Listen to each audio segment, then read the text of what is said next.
Hello everyone, my name is James, and in this video I am going to talk about those on the autism spectrum attending school and how to best cope with, and some strategies on how to best cope when they attend school. If you know anybody on the autism spectrum, or if you're a person who is on the autism spectrum attending elementary school, high school, or college, I will share some coping strategies from what I've learned from experience of being in all three types of schools that might be of help to you. All right, well, let's get started.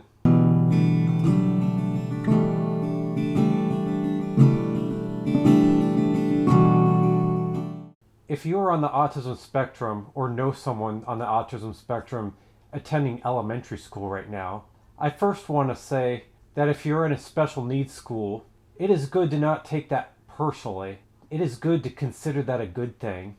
That being in a special needs school can be a great benefit. It's not something that makes you weird or different or is even a bad thing.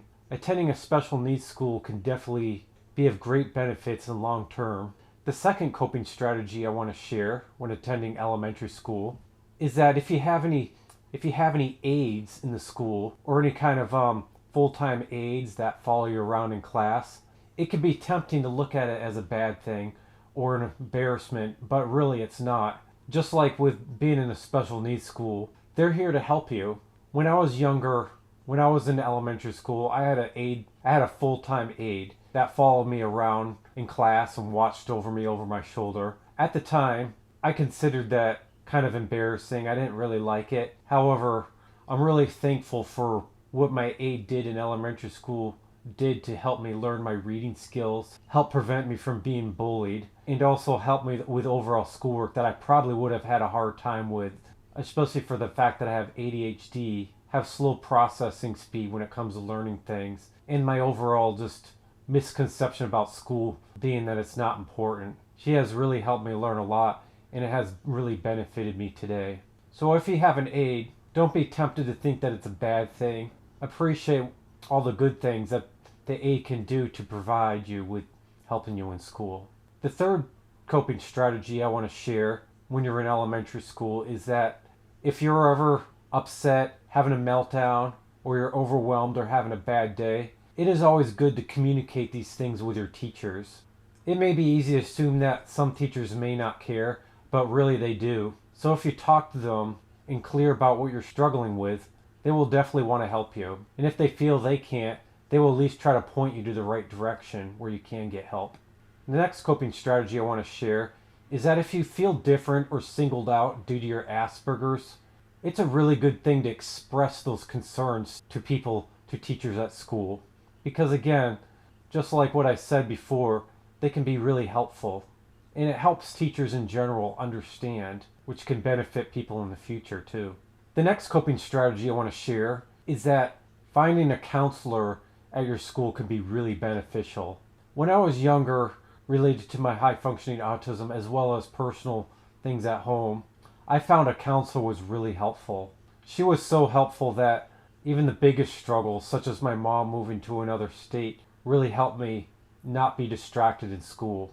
Another coping strategy I learned that can help those on the autism spectrum cope with elementary school is getting to know your teachers and aides, so if you are having a hard time, you can seek them out for support and comfort.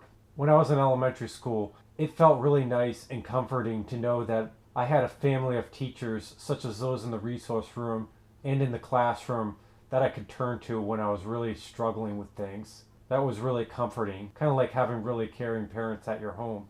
The last coping strategy I found that could be helpful if you're in elementary school is that if struggles do get really bad, such as if you're bullying or school makes you feel depressed, sometimes you might want to consider transferring to another school if you can, and consider the possibility of being homeschooled.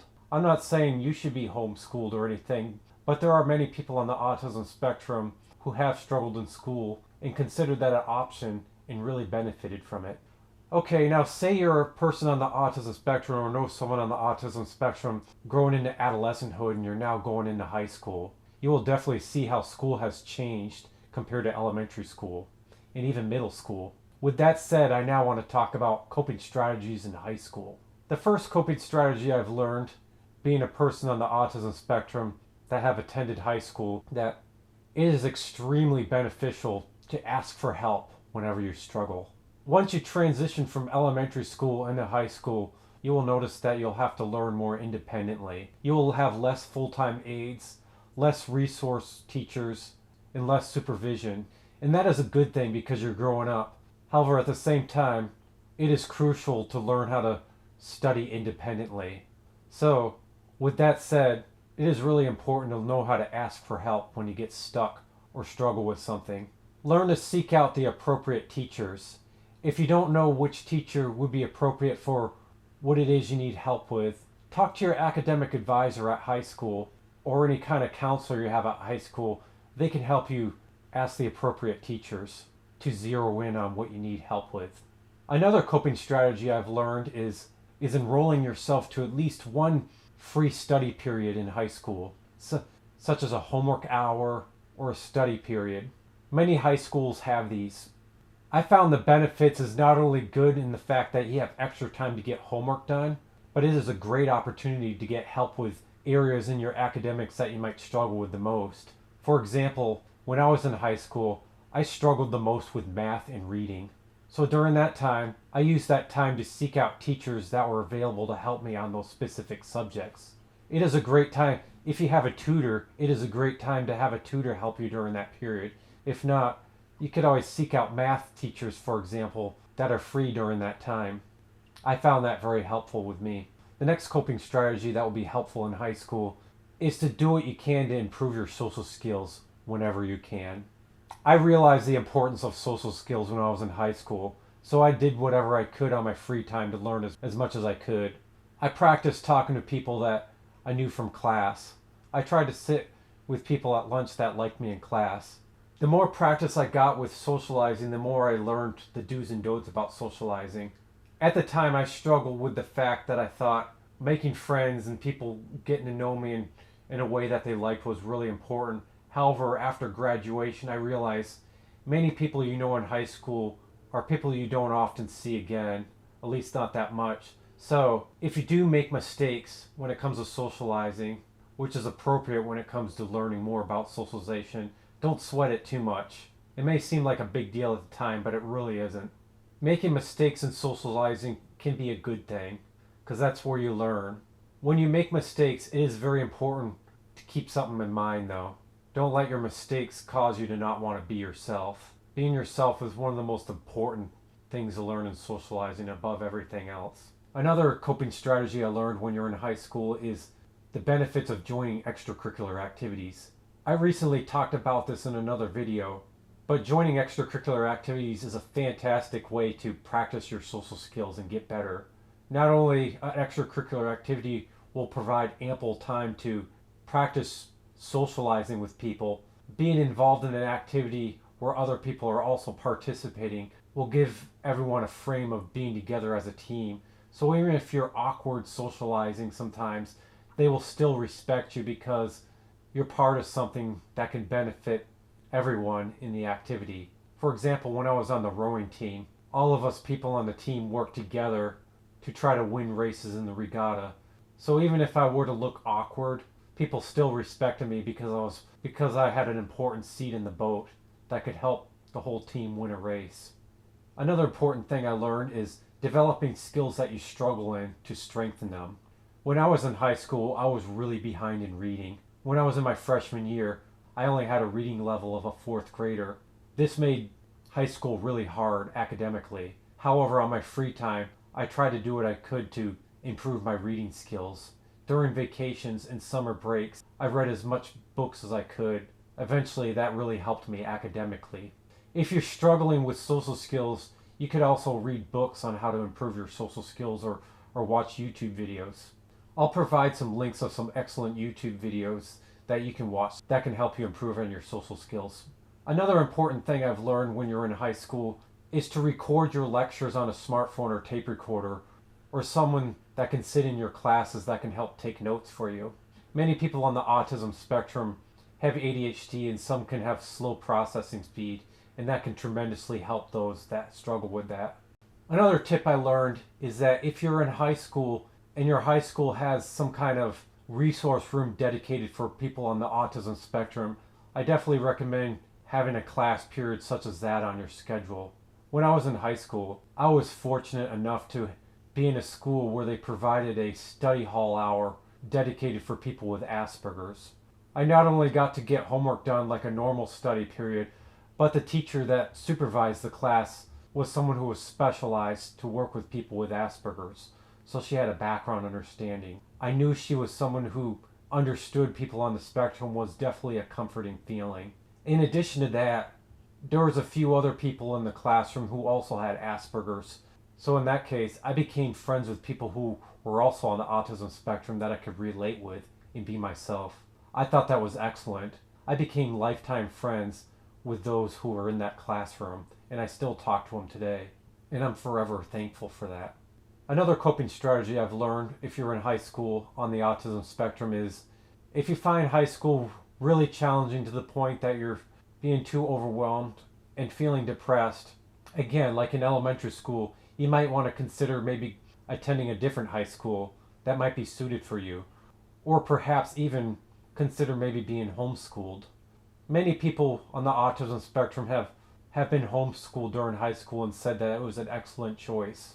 And finally, the last tip I want to share when being in high school is for those who are about to graduate. And that is, it is very important to know what kind of college major you want to pursue and what kind of college you want to attend. I can't stress the importance of this anymore. Knowing 100% which college major you want to attend is probably the most important decision you'll ever make in life. Many people pursue college majors and graduate and realize that they didn't pursue the right major, and many people graduate without getting jobs in that field. I find if you put your heart and soul into a college major and then graduate and realize that it wasn't the best major and you probably would need to go back and pursue another major, it is not only important to know 100% that will guarantee a good paying job doing something you enjoy, it is also important to attend a college that is your best fit. If you feel like you can't afford college, make sure you don't go to a college that is expensive. And lastly, I do not recommend taking out student loans. Alright, now I want to talk about some coping tips for those on the autism spectrum attending college.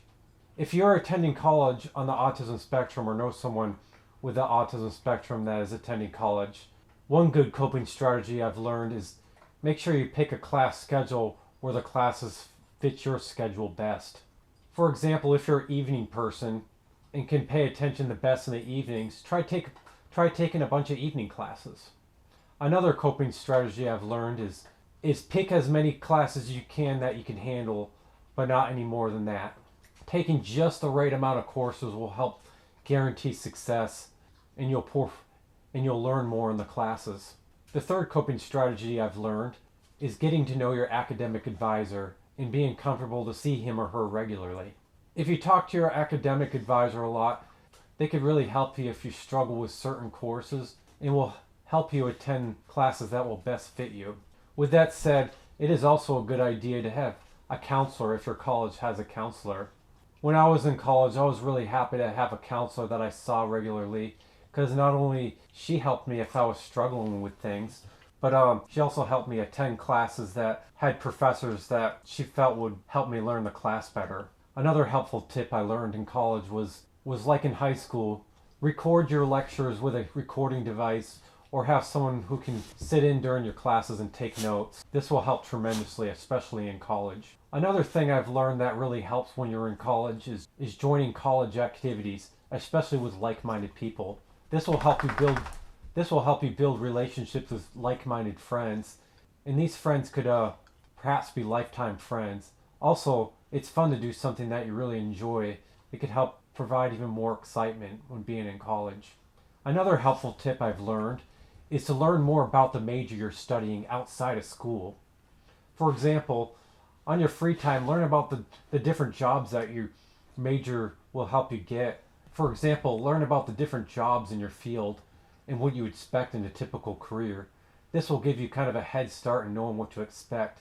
And then it will also help you with your classes more because you'll be looking at it as not only getting a good grade but preparing for work. This will give you the opportunity to ask questions to professors that you normally wouldn't ask, that you would have liked to after you graduated. Those are all really good things. Another helpful tip I've learned about when you're in college is taking breaks in college if you're going through a rough time, such as a breakup with a girlfriend or other things that stress you out. Taking a semester off is better than having to retake classes. The last helpful tip I want to share from what I've learned about college is take your time. It is an excellent idea to take college slowly and make the most of it. Really get to know the stuff that you're studying and really get interested in it. You may feel compelled to rush through the majors, but it's better to enjoy the once in a lifetime experience. You might find your professors really enjoy you and treat you like family, but once you graduate, it's not going to be as easy to get help from them, such as when you're actually in college. So take advantage of it. Well, I hope all these learning tips that I've learned was helpful. If you know any other coping strategies that you found helpful when being in elementary school, high school, or college that you would like to share, please share it in the comments, because I would love to hear it and I'm sure everybody else would too. Well, thank you for watching, and I wish you luck.